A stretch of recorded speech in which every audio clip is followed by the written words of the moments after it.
Media at SAFM with Ashraf Gardner.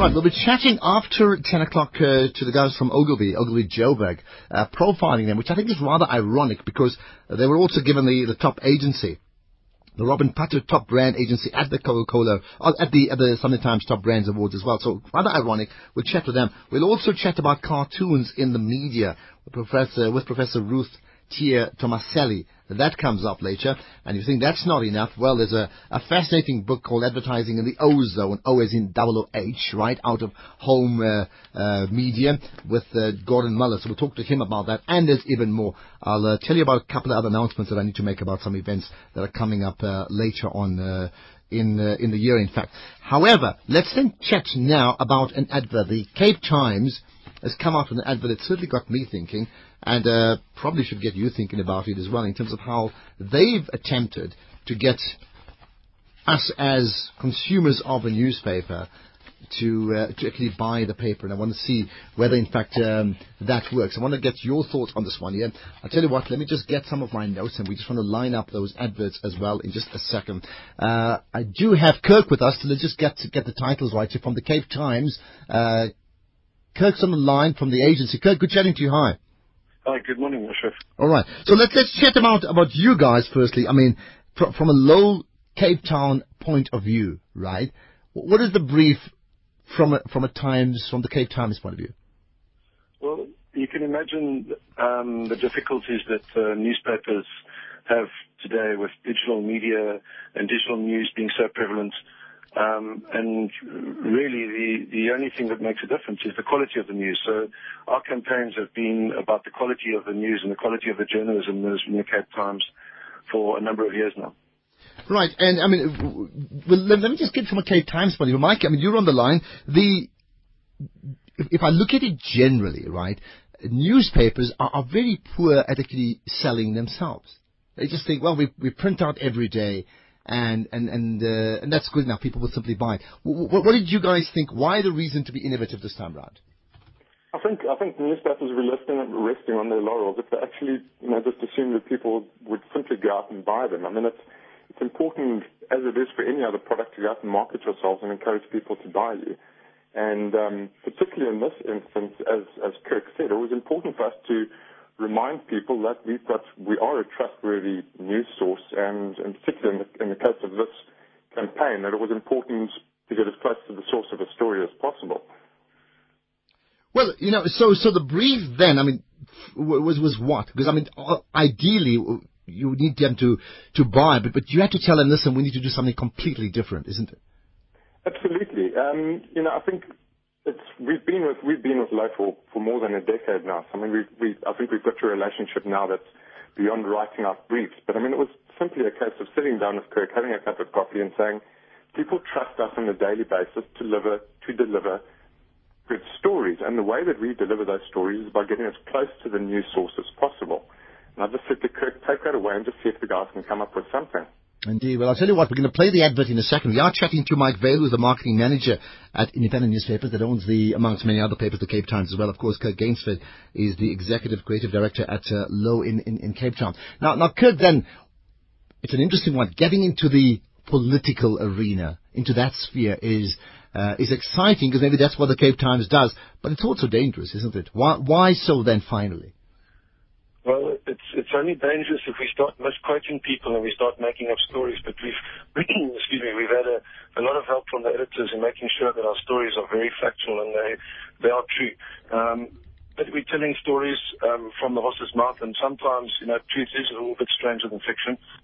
But we've been very well guided and made sure that there's nothing in the story that's not true. It's all factual. In fact, it's brought to you from the mouth of the person who is, well, seemingly from the mouth of the person who was in the story. All right. I'm going to play some sound, and then we'll talk about that, because there's interesting takes on that one. So one of the first ones we've had is you guys used the sound of Archbishop Desmond Tutu.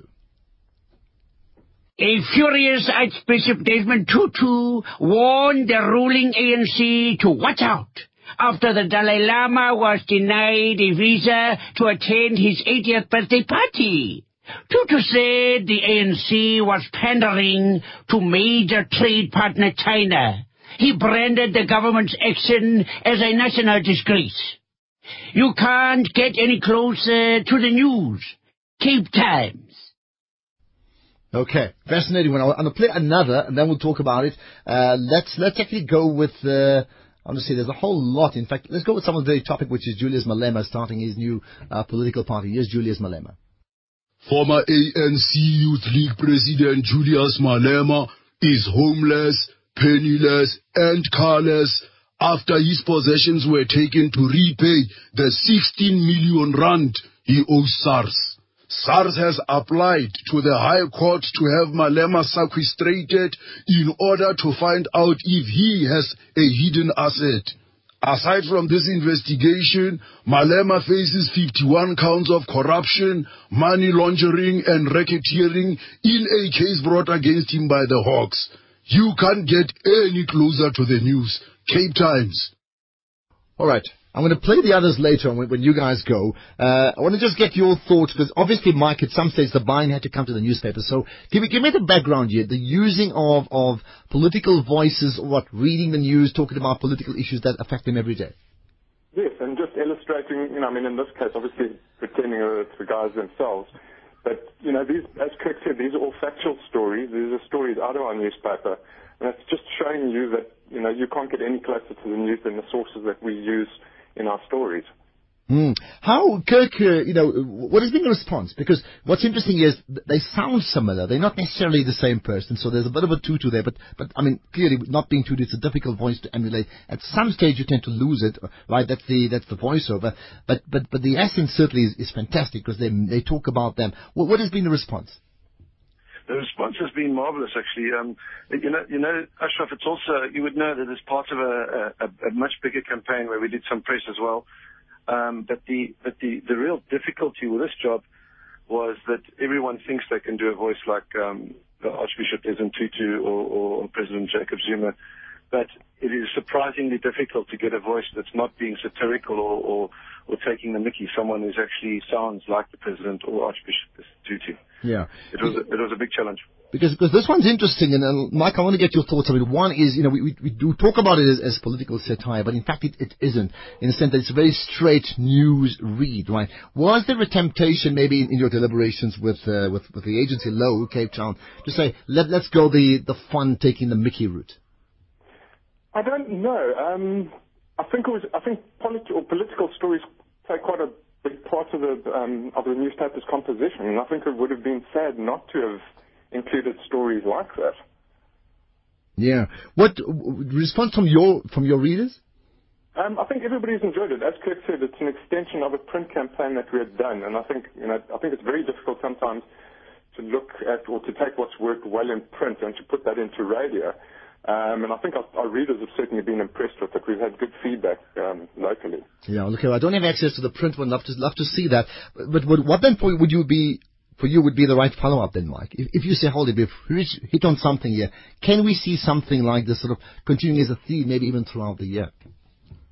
I think we're going to wait and see where this campaign goes. On the print side, we did do a tactical ad around Women's Day using Ruth First, but I think we know that the campaign is working, and I think we'll just stay in touch with the guys from Lowe and look for tactical opportunities to let this roll out during the year. And your side, Mike, Kirk, sorry? We would love to. A newspaper is such a beautiful medium, and it's always got tactical opportunities, and this campaign has done marvelous things. It's been featured in the New York Times, and it's been featured in the London Times, and it's been featured all over the world, and I think it's been doing great things for them. So it would be crazy for us to just get off it now. It would be smart, I would imagine, to keep going and see how we can exhaust it and see if we can take it into different mediums. All right. Well, I'll tell you what, that's where we're going to leave it. Certainly from my point, having heard it first time, then again, I certainly love it. I think it's really great, and we'll hopefully play some of the other sound that comes through in the course of the next hour as well. So well done, guys. Appreciate it. And I think the good thing about that, from a Mike Vale point of view and Kirk Gainsford, is once again, advertising that is not the obvious thing. Sort of turning things on their head, not even taking fun, getting them to come across as reading the news where they themselves are involved in. Isn't that the type of news we want to hear? So there you are for innovation. Well done.